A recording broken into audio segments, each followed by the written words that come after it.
هاي فاطمة. هاي بابي وحشتني.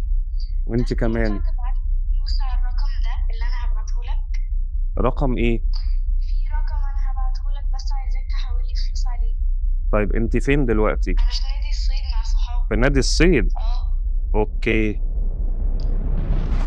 تخيل كده ابنك او بنتك او حد من اصحابك او حتى مديرك في الشغل بيكلمك فيديو كول، نفس الشكل نفس الصوت وجايز نفس الضحك، بس الحقيقة ان ده مش ابنك ولا بنتك ولا حتى مديرك، ده ديب فيك. انا احمد مرشد، مستشار الاستثمار الاول في مصر بخبرة اكتر من 14 سنة في القطاع المالي، وجاي اقول لك ان النصابين بقى عندهم طرق كتير جدا يستخدموا فيها التكنولوجيا، وتكنولوجيا الديب فيك تقدر تخدع عينك وودنك بكل سهولة. ممكن يخلي حد يقلد حد قريب منك قوي لدرجة انت ما تقدرش تفرقها عن الحقيقة. الديب فيك فيه تكنولوجي تخليك انت ما تعرفش تفرق هل ده ديب فيك ولا حقيقة. النصاب من دول بيجمع شوية فيديوهات وصور وصوتيات لأي حد ممكن تكون انت تعرفه، ويقوم عامل فيديو شكله واقعي جدا كأنه نفس الشخص بالظبط. النصاب من دول يكلمك ويطلب منك فلوس او يطلب منك معلومات شخصية، وانت طبيعي ان انت تصدق او تبعت فلوس. وعشان ما تقعش في الفخ ده اسمع الحاجات اللي انا هقول لك عليها. قبل ما تبعت اي فلوس لاي حد اتاكد بنفسك مره واثنين وثلاثه، ولو المكالمه مش راكبه على دماغك